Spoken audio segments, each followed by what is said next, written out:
क्या आपको अपने बिजनेस की रियल रिटर्न के बारे में पता है? क्या आप भी इसे जानना चाहेंगे? एग्जाम्पल के लिए आप अमूल का मिल्क सेल करते हैं। अमूल के मिल्क की नंबर ऑफ वेराइटीज आती हैं, आप उसमें से केवल 2 ही वेरायटी रखते हैं, full cream and double tone.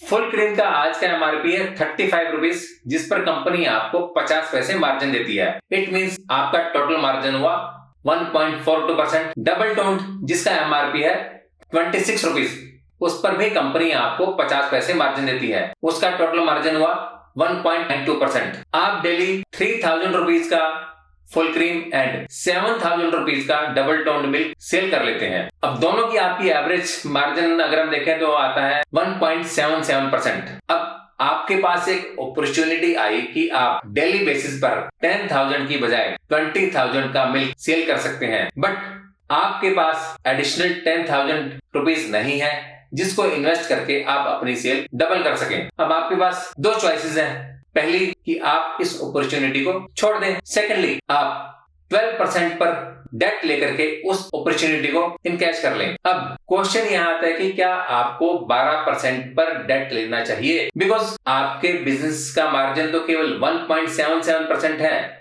But actual में यह मार्जिन 1.77% नहीं है। क्यों? क्योंकि आप जो भी मिल्क कंपनी से लेते हैं सेम डेट में ही उसे सेल करके अपने इन्वेस्टमेंट को इनकैश कर लेते हैं। मींस यदि आपका पर डे का मार्जिन 1.77% है, वह आप साल में 365 दिन जब उस मिल्क को सेल करेंगे तो आपका टोटल मार्जिन 1.77 नहीं 646% होगा, जबकि 12% जो आपने इंटरेस्ट पे करना है डेट पर वह साल का है, ना कि पर डे का। सो आप डेट पर 12% का इंटरेस्ट पे कर रहे हैं, वह उस इन्वेस्टमेंट पर 646% की अर्निंग ले रहे हैं। सो सॉल्यूशन डेट फ्री होना नहीं, सॉल्यूशन फाइनेंशियल लिटरेसी का होना है।